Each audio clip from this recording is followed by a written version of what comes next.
నమస్తే welcome to Bharat today Telugu news. Jagtial గుండు పిన్నుపై గణపతి అతని చేతిలో బ్రహ్మోస్ మిసైల్ పట్టుకున్నట్టు తయారు చేసి దేశభక్తిని చాటుకున్న సూక్ష్మ కళాకారుడు గుర్రం దయాకర్ గణపతి నవరాత్రుల సందర్భంగా జగిత్యాల జిల్లాకు చెందిన ప్రముఖ సూక్ష్మ కళాకారుడు, గౌరవ డాక్టరేట్ గ్రహీత, గిన్నీస్ వరల్డ్ రికార్డ్ గ్రహీత, తనకంటూ ఒక ప్రత్యేకమైన గుర్తింపు పొందిన కళాకారుడు డాక్టర్ గుర్రం దయాకర్ శత్రు దేశం మన అమాయక పౌరులపై దాడికి ప్రతిదాడిగా ఆపరేషన్ సింధూర్లో భాగంగా శత్రు దేశంపై ప్రయోగించిన బ్రహ్మోస్ మిసైల్ భారతదేశం యొక్క శక్తిని ప్రపంచానికి చాటి చెప్పిందని, గుండు పిన్నుపై గణపతి అతని చేతిలో బ్రహ్మోస్ మిసైల్ పట్టుకున్నట్టు తయారు చేసి దేశభక్తిని చాటుకున్నాడు. తయారీ చేయడానికి 12 గంటల సమయం పట్టిందని, తయారీకి గుండు పిన్ను, నైలాన్, మైనము, పెన్సిల్ కలర్స్ ఉపయోగించారు.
నమస్కారం అండి. నా పేరు డాక్టర్ గుర్రం దయాకర్. నేను జగిత్యాల వాసిని.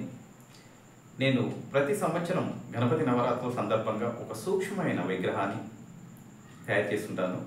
మరి పోయిన సంవత్సరం గరకపోసపై గణపతిని తయారు చేశాను. మరి ఈ సంవత్సరం గుండు పిన్నుపై గణనాథుడు, అలాగే అతని చేతిలో బ్రహ్మోస్ మిసైల్.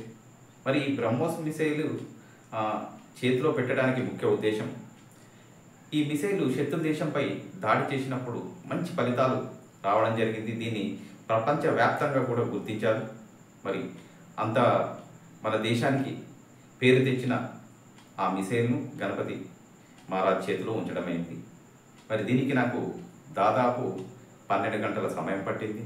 మరి దీనికి నేను నైలాన్, పెన్సిల్ కలర్స్ వాడాను. అలాగే ప్రతి ఒక్క భారతీయునికి గణపతి నవరాత్రుల శుభాకాంక్షలు.